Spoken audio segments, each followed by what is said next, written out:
মামা বাড়িতে ডাকাতির প্ল্যান করেছিল। সেই ডাকাতিতে আবার বাধা পেয়ে মামাকে খুনও করেছিল ভাগ্নেসহ তার সহসাথীরা। হামলা চালিয়েছিল মামির ওপরেও। সোমবার সেই ঘটনায় অভিযুক্ত ভাগনাকে ফাঁসির সাজা দিল জলপাইগুড়ি জেলা দায়রা আদালত। আদালত সূত্রে জানা গিয়েছে, 1 বছর আগে ধূপগুড়িতে এক ব্যক্তি খুন হন। ধূপগুড়ির আংরাভাষার সজনাপাড়া এলাকায় বাড়িতে স্ত্রী ও 2 সন্তানকে নিয়ে ঘুমিয়েছিলেন ওই ব্যক্তি। রাত 2টো নাগাদ কয়েকজন পুরুষ ও মহিলা বাড়ির দরজা ভেঙে ভিতরে ঢোকে। ওই ব্যক্তিকে ধারালো অস্ত্র দিয়ে কুপিয়ে খুন করা হয়। স্বামীকে বাঁচাতে গিয়ে আক্রান্ত হন স্ত্রী মৌমিতা দাসও। 2 সন্তান প্রাণ ভয়ে কোনোক্রমে পালিয়ে গিয়েছিল। প্রথমে নিতান্তই ডাকাতিতে বাধা পেয়ে খুনের ঘটনা মনে করেছিলেন তদন্তকারীরা। পরে মূল অভিযুক্ত হিসেবে উঠে আসে আফতাব হোসেনের নাম। আফতাব সহ 6 জনকে সেই সময় পুলিশ গ্রেপ্তার করেছিল। 1 বছর ধরে আদালতে সেই মামলা চলে। এবার ভাগনাকে দোষী সাব্যস্ত করে ফাঁসির সাজা দিল আদালত। অ্যাডিশনাল ডিস্ট্রিক্ট অ্যান্ড সেশন জাজ রিন্টু সুর মহাশয়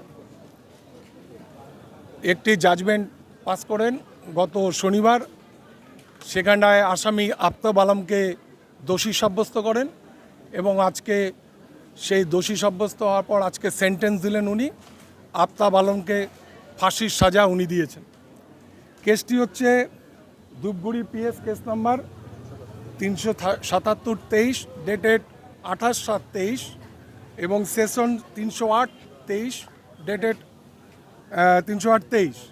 এই কেসটি হচ্ছে complainant Moumita Das injured person. হয়েছিল কি, ওই 27 তারিখ রাত্রিবেলায় এই 1:30টার দিকে, 1টা থেকে 1:30টার সময় 6 জন ডাকাত, যাদের মধ্যে 4 জন পুরুষ এবং 2 জন মহিলা, তারা দিল্লি থেকে আসে এবং তাদের মেন যে মাথা আফতাব আলম সম্পর্কে ওদের ভাগনা হয়, তার নেতৃত্বে রাত্রি 1টা থেকে 1:30টার সময় এই মেহতাব আলমের বাড়িতে তারা ঢুকে এবং ঢুকে ডাকাতি করার উদ্দেশ্যে ওই জানলা দিয়ে, রান্নাঘরে জানলা দিয়ে ঢুকে এবং সেটা মৌমিতা দাস, তার স্ত্রী মেহতাব আলমের ডিসিসের স্ত্রী মৌমিতা দাস, সে জেগে যায় এবং ঘরে লাইট জ্বালানো অবস্থায় ছিল এবং আইডেন্টিফাই করে যে তার ভাগনা এই আফতাব আলমের নেতৃত্বে ঘরে ডাকাতি চলছে। এবং সেখানে ডাকাতি করার আগেই যখন উনি জেগে যায়, তখন এই মৌমিতা দাসকে প্রথমে গলা চিপে, মুখ চিপে ধরে। যখন মুখ চিপে ধরে এই আফতাব আলম ওর গলায় একটি চাকু ধরে, তখন মৌমিতা দাস এই হাতের মধ্যে কামড় দিয়ে দেয় আফতাব আলমের। আফতাব আলম তখন ওর বাঁ কাঁধে কামড় দেয় এবং মৌমিতা দাসকে ধাক্কা মারে নিচে ফেলে দেয়।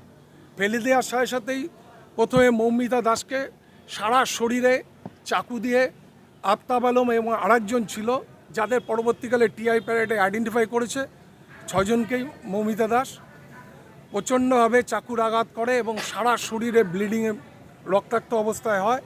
ওরা ভেবেছিল মৌমিতা দাস মরে গেছে। যখন মৌমিতা চিৎকার করছিল, পাশের ঘরে শুয়েছিল মৌমিতার হাজব্যান্ড মেহতাব আলম এবং তার 2 পুত্র, যারা মাইনর ছিল, যাদের নাম হচ্ছে 9 বছর হচ্ছে আয়ন আলম এবং রেহান আলম। এরা 2 ভাই বাবার সাথে শুয়েছিল। যেহেতু মৌমিতা একটু অসুস্থ ছিল, ওই ঘরেও লাইট জ্বালানো ছিল। যখন মৌমিতাকে আঘাত করছে, যখন চিৎকার করছে, ওর বাবা যখন ওকে বাঁচাতে আসছে, ওই ঘরে 4 জন, 2 জন মহিলা আরও 2 জন পুরুষ ওর বাবাকে আটকায় এবং তারাও প্রচণ্ডভাবে তাকে আঘাত করতে থাকে চাকু দিয়ে। এবং পরবর্তীকালে ওরা যখন ভেবেছিল মৌমিতা মরে গেছে, এই 2 জন আফতাব এবং আরেকজন, তারাও যায় মেহতাব আলমকে সারা শরীরে আঘাত করে। আঘাত করার ফলে তার মৃত্যু হয়। যখন বাচ্চাদের সামনে তাকে মারছে, তখন বাচ্চারা বলছে, আমার বাবাকে ছেড়ে দাও, ছেড়ে দাও, তোমাদের যা লাগে তোমরা নিয়ে যাও। কিন্তু তারা তার বাবাকে ছাড়ে না, তাকে একদম মৃত্যুর সাথে তাকে শেষ করে যায়। মৃত্যু মেরে ফেলার উদ্দেশ্যে মেরে ফেলেছে। এই সুযোগে মৌমিতা যখন দেখেছে যে তাকে পারবে না তাদের সাথে, মৌমিতা নিজেকে খুব কষ্ট করে জানলা দিয়ে কোনো মতে বের হয়ে রাস্তায় আসে। রাস্তায় আসার পর একটা ঢালাইয়ের গাড়ি, যেটা জয়গা থেকে ঢালাইয়ের কাজ করে বাড়ি ফিরে আসছিল, তারা মৌমিতাকে দেখার পর তারা মৌমিতাকে ধূপগুড়ি হাসপাতালে নিয়ে যায়। তার সেখান থেকে ইবলান নার্সিংহোম, পরবর্তীকালে আনন্দলোক নার্সিংহোমে তার ট্রিটমেন্ট হয়। এই ঘটনার পরিপ্রেক্ষিতে টোটাল 17 জন সাক্ষী দিয়েছে এবং কেসটা প্রমাণ হয়েছে। গত শনিবার সাজা হয়েছে এবং আজকে তার সেন্টেন্স দিলেন, ফাঁসির সাজা দেওয়া হলো।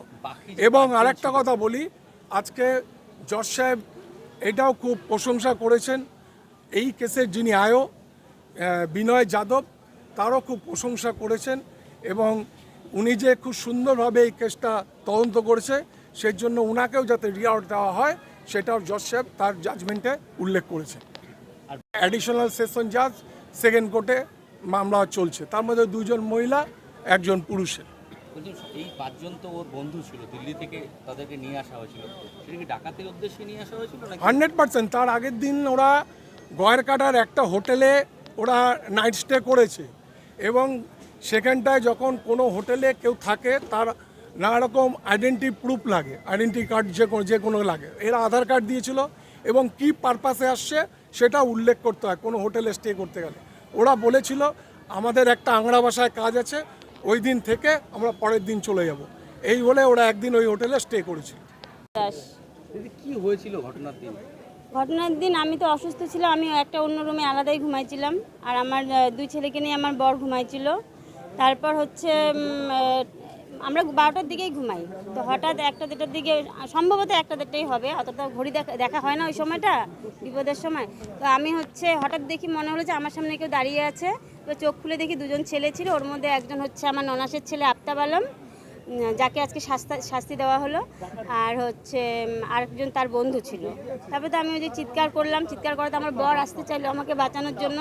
তখন আমার বর আসতে চাইলো, তখন হচ্ছে অন্য রুমে আরও 4 জন লুকিয়েছিল, ওরা 4 জন আমার বরকে আটকায়, আমার রুমে আসতে দেয় না। তারপর ওকে চাকু দিয়ে মারা শুরু করে, আর এদিকে ততক্ষণে আমাকে তো মারা শুরু করেই, আমাকে মারতে থাকে, চাকুর সমানে আঘাত করতে থাকে, আমার সারা শরীরে চাকুর আঘাত আছে। তারপর আমি দেখলাম যে আমার বাচ্চারাও কাঁদছে, আমাদের বাবাকে ছেড়ে দাও দাদা, আমার বাবাকে ছেড়ে দাও। তখন হচ্ছে আমি চিন্তা করলাম যে এইভাবে পড়ে পড়ে মার খেলে তো আমার বাচ্চাগুলোকে বাঁচাতে পারবো না। তখন আমি একটু মরার অভিনয় করলাম, মরার অভিনয় করাতে ওরা ভাবলেও যে আমি মরে গেছি। নিঃশ্বাস বন্ধ করে কিছুক্ষণ ছিলাম, তারপর ওরা আমাকে ছেড়ে আমার বরের ঘরে গেল, ওকে 6 জনে মিলে তখন মারা শুরু করলো। তারপর আমি উঠে গিয়ে, তখন আমার শরীরে মনে হচ্ছিলো যে মানে আমার কিছুই হয়নি এরকম লাগছিল। তো উঠে গিয়ে যখন আমি দেখতে গেলাম আমার বরকে দেখি 6 জনে মিলে সমানে মারছে, ভাবলাম যে আমি এদেরকে বাঁচাতে পারবো না। তখন আমি ভাবলাম যে আমি জানলা দিয়ে পালিয়ে যাই, যদি আমি লোকজনের কাছে যেতে পারি।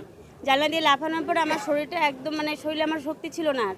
তারপর হচ্ছে আমি ওখান থেকে ছেঁচড়ে মানে কোনো রকমে একটু রাস্তার পাশে গিয়ে একটা জঙ্গলে লুকিয়েছিলাম, যে কেউ আসলে আমি হাত দেখাবো, রাস্তার পাশে গাড়ি ঘোড়া চলে তো। তারপরে ওইভাবেই ছিলাম। তারপরে কিছুক্ষণ পরে একটা গাড়ি আসে, ঢালাইয়ের গাড়ি, তো ওনাদেরকে হাত দেখানোতে ওনারা গিয়ে আমার সঙ্গে কথা বলে, আমি বললাম যে আমি উমুকের স্ত্রী। আমার তো সরাসরি রক্তাক্ত, প্রথমে চিনতে পারেনি, তাই পরিচয় দেওয়াতে চিনতে পারলো আমাদের ওখানকারই। তারপর তারা আমাকে ধরে গিয়ে অন্য বাড়িতে নিয়ে যায়, তাই এটাই হলো। আর তারপর ওরা পরে আমি জানতে পারি যে আমার স্বামী ওখানেই মারা গেছে, আমার 2 ছেলে হচ্ছে পালিয়ে গিয়ে যখন আমাকে আবার খুঁজতে গেছিলো, পরে যখন আমাকে খুঁজতে যায় দেখলো, আমাকে স্বামীকে মারার পরে আমাকে যখন খুঁজতে যায় দেখলো আমি নেই, তখন হচ্ছে আমার 2 ছেলে পালিয়ে যায়। বলছি এই আফতাব আলী, আলম বাড়ি কোথায়? ওর বাড়ি দিল্লি। দিল্লি। হ্যাঁ। আপনাদের এত দূর থেকে কেন এলো বা কি উদ্দেশ্যে এসেছে? অ্যাকচুয়ালি ও এখনও অবধি স্বীকারই হয়তো করেনি, আমি যতদূর জানি, যে কেন যে মারলো। কিন্তু হ্যাঁ, এটা ঠিক যে আমার বিয়ের পর থেকে ওর মা আমাকে একদমই পছন্দ করতো না, তখন থেকে একটা ইসে ছিল। আর তারপরে যেহেতু আমার বর সবসময় আমার সাপোর্টে ছিল, আমার বরকেও দেখতে পারতো না, তো এ নিয়ে অনেক কিছু হয়। ওর বোন একটা আমরা পালি, ও আফতাবও ছোটোবেলায় আমাদের কাছেই মানুষ হয়, তারপরে একটু বড় হওয়ার পরে ও চলে যায় ওর মার সাথে, ওর মা দ্বিতীয় বিয়ে করে, ওর মার সাথে চলে যায়। আর আফতাবের যে দিদি, তাকে আমরা একদম বড় করি, কলেজে পড়া অবস্থায় সে পালিয়ে যায়। এই পালিয়ে যাওয়াতে আরও আমরা খারাপ হয়ে যাই। বলছি আজকে যে সাজা ঘোষণা হলো, এই সাজাতে আপনারা খুশি? রায় ভীষণ ভীষণ খুশি। এর থেকে যদি অন্য কোনো সাজা হতো তাহলে আমরা সত্যি খুশি হতাম না। কারণ যেদিন আমি জানতে পারি, আমাকে উকিলবাবু ফোন করে বলে যে তোমাদের অমুক দিন আসবা, সাজা ঘোষণা হবে। আমার ছেলেকে যখন আমি বলি, আমার বড় ছেলেকে, বাবা সাজা ঘোষণা হবে আফতাবের, তখন বললো যে মা ফাঁসি হবে তো। আমার 9-এ পড়া ছেলেও চায় যে ওর বাবার হত্যাকারী যেন ফাঁসি হয়। কি নাম আপনার? আমার নাম মৌমিতা দাস। আপনার স্বামীর নাম? মেহতাব আলম। কোথায় বাড়ি আপনাদের? আমাদের বাড়ি ধূপগুড়ি ব্লক পরে, আংরা ভাষায় বাড়ি।